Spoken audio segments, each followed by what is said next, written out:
ఓం శాంతి. మురళి తారీఖు నవంబర్ 19, 2023. అవ్యక్త బాప్దాదా. ఓం శాంతి. రివైజ్ తారీఖు 3/4/1996లో చెప్పిన మురళి. సేవ చేసే జతలో బేహద్ వైరాగ్య వృత్తి ద్వారా పాత లేక వ్యర్థ సంస్కారాల నుండి ముక్తులుగా అవ్వండి అని బాబా చెప్తున్నారు. ఈరోజు అనంతమైన తండ్రి తన బేహద్ సదా సహయోగి సాతి పిల్లలను చూస్తున్నారు. నలువైపులా ఉన్న సదా సహయోగి పిల్లలు సదా తండ్రి హృదయంలో హృదయ సింహాసనాధికారులుగా ఉన్నారు. నిరాకార తండ్రికి తన బ్రుకిటి సింహాసనం కూడా లేదు. కానీ పిల్లలైన మీకు ఎన్ని సింహాసనాలున్నాయి? బాబ్దాదా సింహాసనాధికారి పిల్లలను చూసి వాహ్ నా సింహాసనాధికారి పిల్లలు అని సదా హర్షితంగా ఉంటారు. పిల్లలు తండ్రిని చూసి సంతోషిస్తారు. మీరందరూ బాబ్దాదాను చూసి సంతోషిస్తారు. కానీ బాబ్దాదా ఎంతమంది పిల్లలను చూసి సంతోషిస్తారు? ఎందుకంటే ప్రతి పుత్రుడు విశేషమైన ఆత్మ. చివరి నంబర్ వారిగా ఉన్న చివర్లో ఉంటూ కూడా విశేషంగా కోట్లల్లో కొందరిలో కూడా కొందరి లిస్టులో ఉన్నారు. కనుక ఒక్కొక్క పుత్రుడిని చూసి తండ్రికి ఎక్కువ సంతోషం ఉంటుందా లేక మీకుంటుందా? ఇరువురికి అని బాబా చెప్తున్నారు. తండ్రికి ఎంతమంది పిల్లలు ఉన్నారు? ఎంతమంది పిల్లలో అంత సంతోషం ఉంది. అయితే మీకు కేవలం డబల్ సంతోషం ఉంది అంతే. మీకు పరివారం యొక్క సంతోషం కూడా ఉంది. కానీ తండ్రికి గల సంతోషం సదాకాలానిది. మీ సంతోషం సదాకాలానిదా లేక అప్పుడప్పుడు హెచ్చుతగ్గులవుతుందా అని బాబా అడుగుతున్నారు. బ్రాహ్మణ జీవితం యొక్క శ్వాస సంతోషమని బాబ్దాదా భావిస్తారు. సంతోషం లేదంటే బ్రాహ్మణ జీవితం లేదు. సంతోషం కూడా అవినాశీగా ఉండాలి. అప్పుడప్పుడు ఉండటం కాదు, శాతంలో కూడా ఉండరాదు అంటున్నారు బాబా. సంతోషం అంటే సంతోషమే. ఈరోజు 50% సంతోషం ఉండి రేపు 100% ఉంటే జీవితం యొక్క శ్వాస హెచ్చుతగ్గులైనట్లే కదా. శరీరం పోయినా సంతోషం పోరాదు అని బాబ్దాదా ఇంతకు ముందు కూడా తెలిపించారు. ఈ పాఠం సదా పక్కాగా ఉందా లేక కొద్దిగా కచ్చాగా ఉందా? సదా అండర్లైన్ చేయబడి ఉందా? అప్పుడప్పుడు సంతోషంగా ఉండేవారు ఏమవుతారు? సదా సంతోషంలో ఉండేవారు పాస్ విత్ హానర్గా అవుతారు. అప్పుడప్పుడు సంతోషంలో ఉండేవారు ధర్మరాజపురిని దాటుకోవాల్సి వస్తుంది.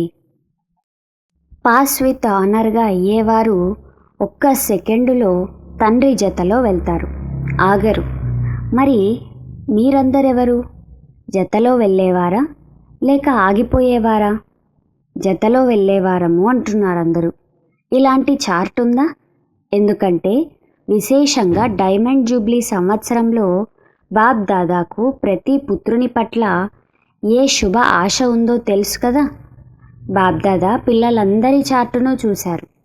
అందులో ఏం చూశారంటే వర్తమాన సమయానుసారం ఒక విషయంపై ఇంకా విశేషమైన అటెన్షన్ ఉండాలి. సేవలో చాలా ఉమంగ ఉత్సాహాలతో ముందుకు వెళ్తున్నారు. అంతేకాక డైమండ్ జూబ్లీలో విశేషంగా సేవ యొక్క ఉమంగ ఉత్సాహాలున్నాయి. ఇందులో పాస్ అయ్యారు. ప్రతి ఒక్కరూ యథాశక్తి సేవ చేస్తున్నారు మరియు చేస్తూ ఉంటారు. కానీ ఇప్పుడు విశేషంగా ఏముండాలి? సమయం సమీపంగా ఉంది కనుక సమయం యొక్క సమీపత అనుసారం ఇప్పుడు ఎలాంటి అల ఉండాలి? వైరాగ్యం యొక్క అల. ఎటువంటి వైరాగ్యం? హద్దు వైరాగ్యమా లేక బేహద్ వైరాగ్యమా? సేవలో ఎంత ఉమంగ ఉత్సాహాలున్నాయో అంత సమయం యొక్క ఆవశ్యకత అనుసారం స్వస్థితిలో బేహద్ వైరాగ్యం ఎంతవరకు ఉంది? ఎందుకంటే త్వరగా ప్రజలు తయారవ్వడమే మీ సేవ యొక్క సఫలత. అందుకే సేవ చేస్తున్నారు కదా. ఎప్పటి వరకు నిమిత్త ఆత్మలైన మీలో బేహద్ వైరాగ్య వృత్తి రాదో అప్పటి వరకు ఇతర ఆత్మలలో కూడా వైరాగ్య వృత్తి రాజాలదు. అంతేకాక ఎప్పటి వరకు వైరాగ్య వృత్తి ఉండదో అప్పటి వరకు తండ్రి పరిచయం అందరికీ లభించాలని మీరు ఏదైతే కోరుకుంటున్నారో అది లభించజాలదు. బేహద్ వైరాగ్యము అనగా సదాకాల వైరాగ్యము. ఒకవేళ సమయ ప్రమాణంగా లేక పరిస్థితుల అనుసారంగా వైరాగ్యం వస్తే సమయం నంబర్ 1గా అయిపోతుంది. మీరు 2వ నంబర్గా అయిపోతారు. ఎందుకంటే పరిస్థితి లేక సమయం వైరాగ్యం ఇప్పించింది. పరిస్థితి సమాప్తమైపోయి ఆ సమయం గడిచిపోయిందంటే వైరాగ్యం కూడా వెళ్ళిపోతుంది. ఇలా ఉంటే దీనిని ఏమంటారు? బేహద్ వైరాగ్యమా లేక హద్దు వైరాగ్యమా? కనుక ఇప్పుడు బేహద్ వైరాగ్యం ఉండాలి. ఒకవేళ వైరాగ్యం ఖండితమైతే దానికి ముఖ్య కారణం దేహభావం. ఎప్పటి వరకు దేహభావంపై వైరాగ్యం రాదో అప్పటి వరకు ఏ విషయంలో కూడా సదాకాల వైరాగ్యం ఉండదు, అల్పకాలానికి ఉంటుంది. సంబంధాలతో వైరాగ్యం అనేది పెద్ద విషయమేమీ కాదు. అదైతే ప్రపంచంలో కూడా చాలామందికి మనసు నుండి వైరాగ్యం వచ్చేస్తుంది. కానీ ఇక్కడ దేహ భావం యొక్క భిన్న భిన్న రూపాలు ఏవైతే ఉన్నాయో ఆ భిన్న భిన్న రూపాల గురించి మీకు తెలుసు కదా. దేహభావం యొక్క రూపాలు ఎన్ని ఉన్నాయో దాని విస్తారమైతే మీకు తెలుసు. కానీ ఈ దేహభావం యొక్క అనేక రూపాలను తెలుసుకొని బేహద్ వైరాగ్యంలో ఉండాలి. దేహభావము దేహి అభిమానంలోకి మారిపోవాలి. ఎలాగైతే దేహభావము న్యాచురల్గా అయిపోయిందో అలా దేహి అభిమానము న్యాచురల్గా అయిపోవాలి. ఎందుకంటే ప్రతి విషయంలో మొదట దేహం అనే శబ్దమే వస్తుంది. సంబంధాలు ఉంటే కూడా దేహ సంబంధాలు, పదార్థాలంటే దేహ పదార్థాలు. కనుక మూల ఆధారం దేహభావం. ఏ రూపంలో దేహభావం ఉన్నా వైరాగ్య వృత్తి రాజాలదు అంటున్నారు బాబా. బాబ్దాదా చూశారు, వర్తమాన సమయంలో ఏవైతే దేహభావం యొక్క విఘ్నాలు వస్తున్నాయో దానికి కారణం దేహం యొక్క పాత సంస్కారాలపై వైరాగ్యం రాలేదు. మొదట దేహం యొక్క పాత సంస్కారాలపై వైరాగ్యం రావాలి. సంస్కారాలు స్థితి నుండి కిందకు తీసుకొస్తాయి. సంస్కారాల కారణంగా సేవలో లేక సంబంధ సంపర్కంలో విఘ్నాలు వస్తాయి. కనుక రిజల్టులో ఏం చూశారంటే ఎంతవరకు దేహం యొక్క పాత సంస్కారాలపై వైరాగ్యం రాదో అంతవరకు బేహద్ వైరాగ్యం సదా ఉండదు. సంస్కారాలు భిన్న భిన్న రూపాలతో తమ వైపు ఆకర్షిస్తాయి. ఎక్కడైనా ఏదైనా ఆకర్షణ ఉంటే అక్కడ వైరాగ్యం ఉండదు. కనుక నేను నా పాత లేక వ్యర్థ సంస్కారాల నుండి ముక్తంగా ఉన్నానా అని చెక్ చేసుకోండి. వైరాగ్య వృత్తిలో ఉండాలని ఎంత ప్రయత్నించినా మీరు ప్రయత్నిస్తున్నారు కూడా, కానీ సంస్కారాలు కొందరి వద్దకు లేక చాలామంది వద్దకు ఎంత ప్రబల రూపంలో వస్తాయంటే అవి తమ వైపుకు ఆకర్షించుకుంటాయి. కనుక మొదట పాత సంస్కారాలపై వైరాగ్యం రావాలి. కోరుకోకపోయినా సంస్కారాలు ఎందుకు ఎమర్జ్ అవుతున్నాయి? మీరు కోరుకోవడం లేదు, కానీ సూక్ష్మంలో సంస్కారాలను భస్మం చేయలేదు అని చెప్తున్నారు బాబా.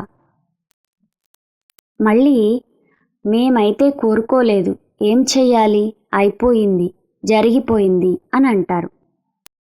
ఇలా ఎవరు అంటారు? దేహభావం గలవారా లేక దేహి అభిమానులా? కనుక బాబ్దాదా చూశారు, సంస్కారాలపై వైరాగ్య వృత్తిలో బలహీనంగా ఉన్నారు. సమాప్తం చేశారు, కానీ అంశ మాత్రం కూడా ఉండనంతగా సమాప్తం చేయలేదు. ఎక్కడ అంశం ఉంటుందో అక్కడ వంశమైతే ఉండనే ఉంటుంది. ఈరోజు అంశం ఉంది, సమయ ప్రమాణంగా వంశం యొక్క రూపాన్ని తీసుకుంటుంది. పరవంశంగా చేస్తుంది. చెప్పేందుకేమో అందరూ ఏమని చెప్తారు, ఎలాగైతే తండ్రి జ్ఞాన సంపన్నులో అలా మేము కూడా జ్ఞాన సంపన్నంగా ఉన్నామని అంటారు.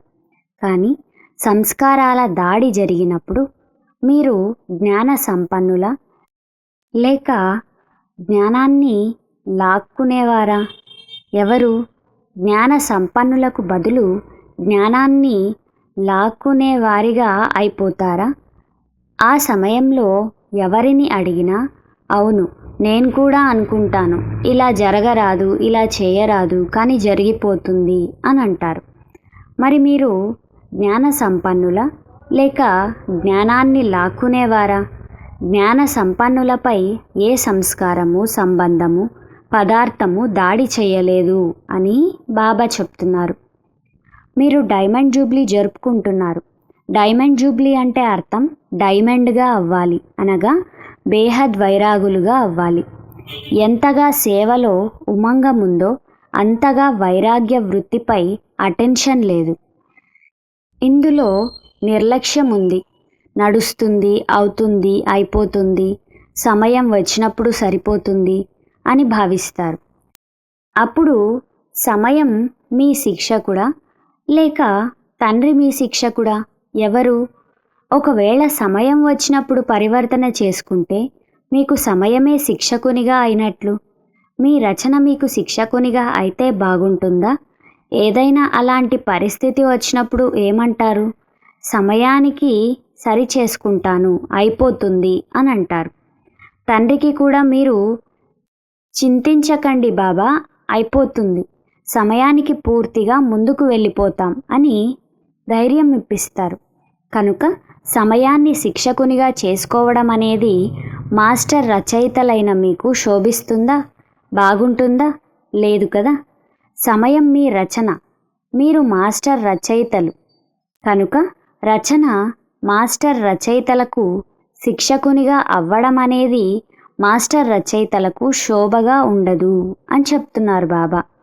కనుక ఇప్పుడు బాబ్దాదా ఏదైతే సమయం ఇచ్చారో అందులో వైరాగ్య వృత్తిని ఎమర్జ్ చేసుకోండి.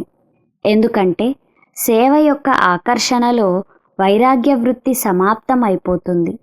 వాస్తవానికి సేవలో సంతోషం కూడా లభిస్తుంది, శక్తి కూడా లభిస్తుంది, అంతేకాక ప్రత్యక్ష ఫలం కూడా లభిస్తుంది. కానీ సేవలోనే బేహద్ వైరాగ్యం కూడా సమాప్తం అయిపోతుంది. కనుక ఇప్పుడు మీ లోపల ఈ వైరాగ్య వృత్తిని జాగృతం చెయ్యండి. కల్ప క్రితం కూడా మీరే అయ్యారు కదా, లేక వేరేవారయ్యారా? మీరే అయ్యారు కదా. కేవలం మర్జ్ రూపంలో ఉంది, దానిని ఎమర్జ్ చేయండి. ఎలాగైతే సేవా ప్లానును ప్రాక్టికల్గా ఎమర్జ్ చేసినప్పుడు సఫలత లభిస్తుంది కదా, అలా ఇప్పుడు బేహద్ వైరాగ్య వృత్తిని ఎమర్జ్ చేయండి. ఎన్ని సాధనాలు ప్రాప్తించినా సాధనాలైతే మీకు రోజు రోజుకు ఇంకా ఎక్కువగానే లభిస్తాయి. కానీ బేహద్ వైరాగ్య వృత్తి యొక్క సాధన మర్జ్ అవ్వరాదు, ఎమర్జ్గా ఉండాలి. సాధన మరియు సాధనాల బ్యాలెన్స్ ఉండాలి. ఎందుకంటే మున్ముందు ప్రకృతి మీకు దాసీగా అవుతుంది, గౌరవం లభిస్తుంది, స్వమానం లభిస్తుంది. కానీ అన్నీ ఉంటున్న వైరాగ్య వృత్తి తగ్గిపోరాదు. బేహద్ వైరాగ్య వృత్తి యొక్క వాయుమండలాన్ని స్వయంలో అనుభవం చేస్తున్నారా లేక సేవలో బిజీగా అయిపోయారా? ఎలాగైతే ప్రపంచంలోని వారికి సేవ యొక్క ప్రభావం కనిపిస్తుందో అలా బేహద్ వైరాగ్య వృత్తి యొక్క ప్రభావం కనిపించాలి. ఆదిలో మీ అందరి స్థితి ఎలా ఉండేది? కరాచీలో ఉన్నప్పుడు బయట సేవలు ఏవీ లేవు, సాధనాలు ఉండేవి. కానీ బేహద్ వైరాగ్య వృత్తి యొక్క వాయుమండలం సేవను పెంచింది. కనుక ఎవరైతే డైమండ్ జూబ్లీ జరుపుకుంటున్నారో వారిలో ఆది సంస్కారం ఉంది. ఇప్పుడు మర్జ్ అయిపోయింది. ఇప్పుడు మళ్ళీ ఆ వృత్తిని ఎమర్జ్ చేయండి. ఆదిరత్నాల బేహద్ వైరాగ్య వృత్తి స్థాపన చేసింది. ఇప్పుడు కొత్త ప్రపంచ స్థాపన కోసం మళ్ళీ అదే వృత్తిని, అదే వాయుమండలాన్ని ఎమర్జ్ చేయండి. కనుక ఏది అవసరమో విన్నారా? సాధనాలే లేకుండా నాకు వైరాగ్యం ఉందంటే ఎవరు అంగీకరిస్తారు? సాధనాలు ఉండాలి మరియు వైరాగ్యం కూడా ఉండాలి. మొదట ఉన్న సాధనాలకు ఇప్పటి సాధనాలకు ఎంత తేడా ఉంది? సాధన దాగిపోయింది, సాధనాలు ప్రత్యక్షమయ్యాయి. సాధనాలను విశాల హృదయంతో ఉపయోగించుకోండి. ఎందుకంటే సాధనాలు మీకోసమే ఉన్నాయి, కానీ సాధనను మర్జ్ చేయకండి. బ్యాలెన్స్ పూర్తిగా ఉండాలి అంటున్నారు బాబా. ఎలాగైతే ప్రపంచంలోని వారికి కమల పుష్ప సమానంగా అవ్వండి అని చెప్తారు కదా, అలా మీరు కూడా సాధనాలు ఉంటున్నా కమల పుష్ప సమానంగా అవ్వండి. సాధనాలు చెడ్డవేవి కాదు. సాధనాలు మీ కర్మలకు మరియు యోగానికి ఫలితంగా లభించాయి.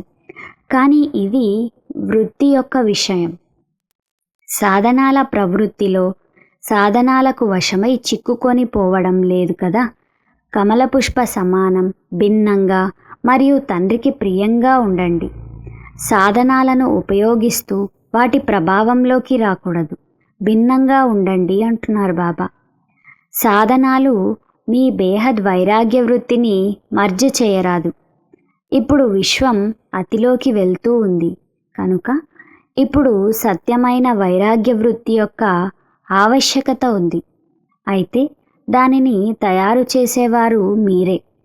మొదట స్వయంలో, తర్వాత విశ్వంలో తయారు చేయాలి. కనుక డైమండ్ జూబ్లీ వారు ఏం చేస్తారు? అలను వ్యాపింపజేస్తారు కదా. మీరైతే అనుభవీలు కదా. ప్రారంభంలోని అంటే ఆదిలోని అనుభవం ఉంది కదా. అన్నీ ఉండేవి. స్వదేశీ నెయ్యి ఎంత కావాలంటే అంత తినేవారు. అయినా బేహద్ వైరాగ్య వృత్తి ఉండేది. ప్రపంచంలోని వారైతే స్వదేశీ నెయ్యిని తింటారు, కానీ మీరైతే తాగేవారు. నేతి నదులను చూశారు. కనుక డైమండ్ జూబ్లీ వారు విశేషమైన పని చెయ్యాలి అంటున్నారు బాబా. పరస్పరం కలుసుకున్నవారు కనుక ఆత్మీక సంభాషణ చేయండి. సేవ కోసం ఎలాగైతే మీటింగ్ చేస్తారో అలా దీనికోసం చేయండి. సెకండులో అశరీరీగా అయిపోవాలి అని బాబ్దాదా ఏదైతే చెప్తున్నారో, కోరుకుంటున్నారో దానికి పునాది ఈ బేహద్ వైరాగ్య వృత్తి. ఇది లేకుంటే ఎంత ప్రయత్నించినా సెకండులో అశరీరిగా అవ్వలేరు, యుద్ధంలోనే ఉండిపోతారు. వైరాగ్యం అనేది యోగ్యమైన భూమి వంటిది. ఇందులో ఏ బీజం వేసినా వెంటనే ఫలం వెలువడుతుంది. కనుక ఏం చెయ్యాలి? ఇప్పుడిక మేము కూడా బేహద్ వైరాగ్య వృత్తిలోకి వెళ్ళిపోవాలి అంతే అనే ఫీలింగ్ అందరికీ రావాలి. మంచిది. ఏం చేయాలో అర్థమైందా? సహజమా లేక కష్టమా? కొద్ది కొద్దిగా ఆకర్షణ ఉంటుందా లేక ఉండదా? సాధనాలు తమ వైపు ఆకర్షించవా? ఇప్పుడు ఈ అభ్యాసం ఉండాలి అంటున్నారు బాబా. ఎప్పుడు కావాలంటే అప్పుడు, ఎక్కడ కావాలంటే అక్కడ, ఎలా కావాలంటే అలా ఒక్క సెకండులో స్థితిని సెట్ చేసుకోగలగాలి. సేవ చేయాలంటే సేవలోకి రావాలి. సేవ నుండి అతీతం అవ్వాలంటే అతీతం అయిపోవాలి. అంతేగాని సేవ మమ్మల్ని లాగుతుంది, సేవ లేకుండా ఉండలేము అనే విధంగా ఉండరాదు. ఎప్పుడు కావాలంటే అప్పుడు, ఎలా కావాలంటే అలా అయ్యే విల్ పవర్ ఉండాలి. విల్ పవర్ ఉందా? స్టాప్ అన్న వెంటనే స్టాప్ అయిపోవాలి. అంతేగాని మీరు బిందువు పెడితే అది ప్రశ్నార్థకంగా అవ్వరాదు అంటున్నారు బాబా. ఫుల్ స్టాప్ పెట్టాలి. కేవలం స్టాప్ కూడా కాదు, ఫుల్ స్టాప్.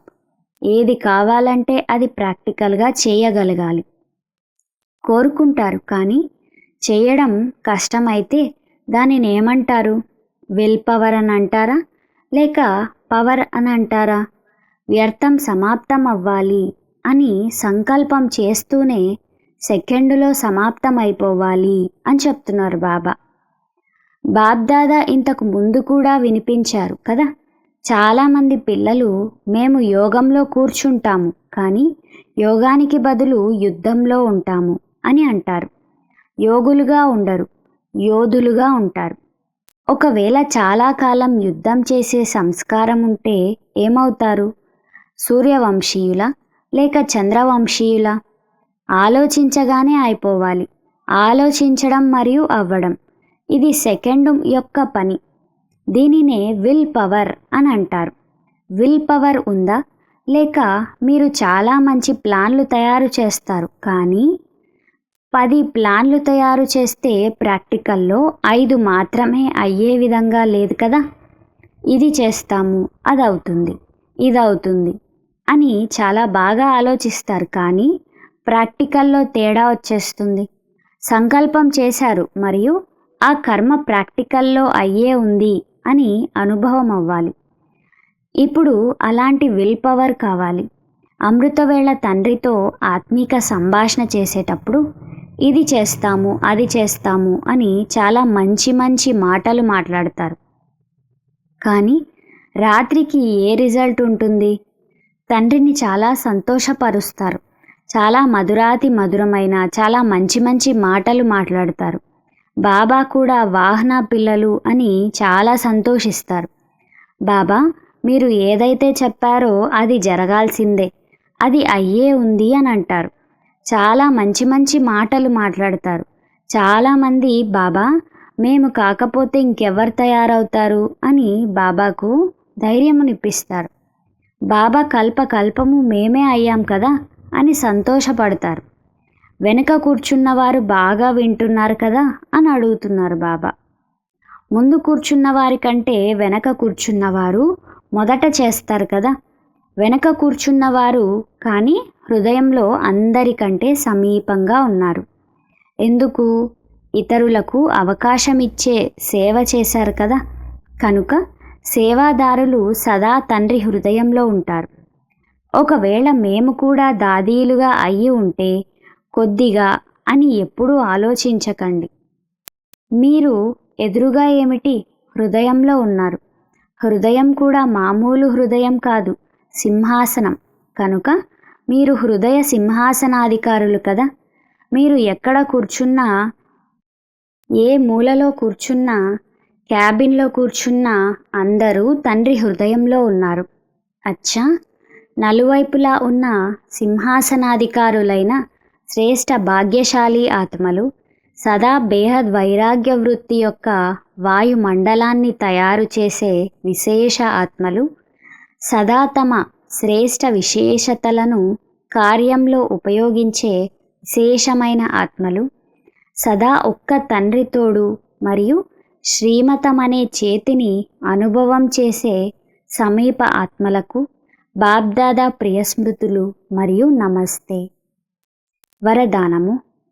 ఏకవ్రత యొక్క రహస్యాన్ని తెలుసుకొని వరదాతను రాజీ చేసుకొని సర్వసిద్ధి స్వరూప భవ. వివరణ.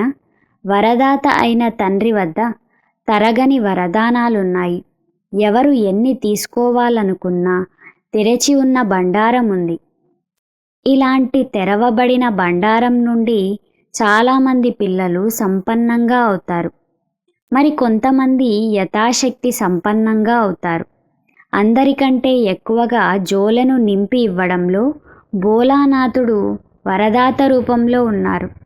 కేవలం వారిని రాజీ చేసుకునే విధిని తెలుసుకుంటే సర్వసిద్ధులు ప్రాప్తి అవుతాయి.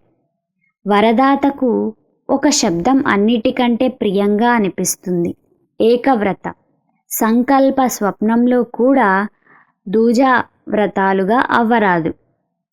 వృత్తిలో నాకు ఒక్కరు తప్ప రెండవ వారెవ్వరూ లేరు అని ఉండాలి.